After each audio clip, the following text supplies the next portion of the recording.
Hello everybody, welcome to my channel. In this video, I will be showing how to solve the following question. Find a third degree polynomial p of x that is tangent to the line y1 equals 14x minus 13 at the point 1, 1 and tangent to another line y2 equals negative 2x minus 5 at the point negative 1, negative 3.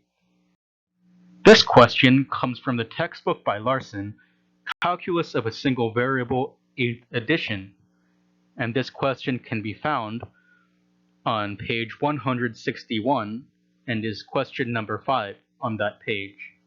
In any case, let's begin solving this question. The question asks us to find a third degree polynomial with the constraint that it is tangent to the line 14x minus 13 at point 1, 1, and also tangent to another line, negative 2x minus 5 at the point negative 1, 3, as we can see with the rough sketch in the bottom left-hand corner. There are a couple of things to keep in mind. Number one is that if p of x is tangent to a line at a point, let's call that point TV, then the point TV must be on the graph of p of x. That is to say that p of t is equal to v.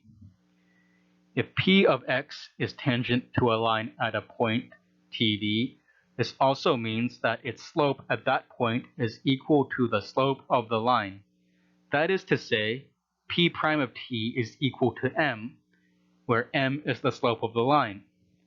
Now, we can quite easily find m simply by looking at the equations of y1 and y2. The slope of y1 is 14, and the slope of y2 is negative 2. So please keep these values in mind as we go through the question. Next, I will write down p of x. Since I don't yet know the coefficients of the polynomial, I will write down ax cubed plus bx squared plus cx plus d for p of x. And for p prime of x, I will write down 3ax squared plus 2bx plus c.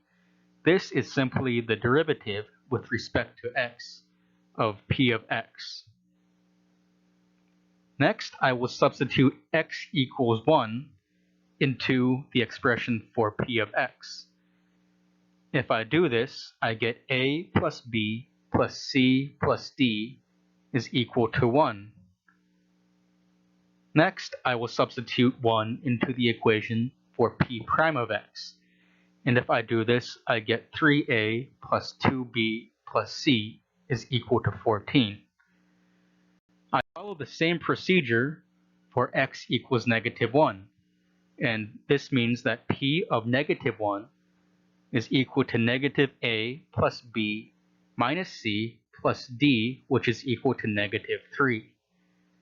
And similarly, if I plug in negative 1 into the equation for p prime of x, I will get 3a minus 2b plus c equals negative 2. I can now use these four equations that I've highlighted in red in order to form a system of equations, as we see in the bottom right-hand corner. Naturally, when we have a system of equations, the next step would be to solve it.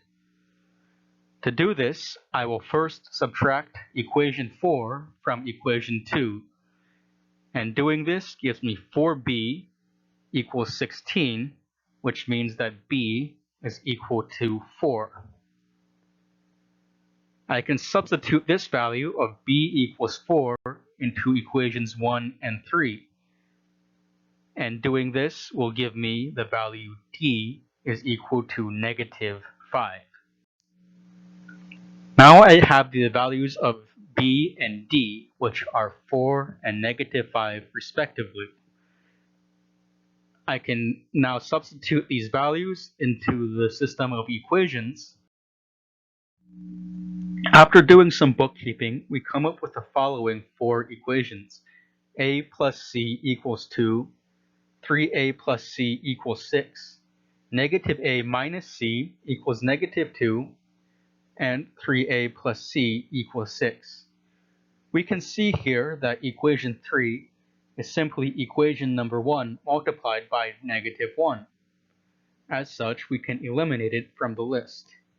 Moreover, equation number 4 is exactly the same as equation number 2, and it can also be eliminated. This leaves us with a system of two equations with two variables. This can be easily solved, and we can find that a equals 2 and c equals 0. Now that we've found a equals 2, b equals 4, c equals 0, and d equals negative 5, we can now insert these values and find our final answer, which is p of x is equal to 2x cubed plus 4x squared minus 5. This is the final answer for this question. Thank you everybody for watching my video. If you enjoyed this, please click subscribe and like the video. Thank you very much.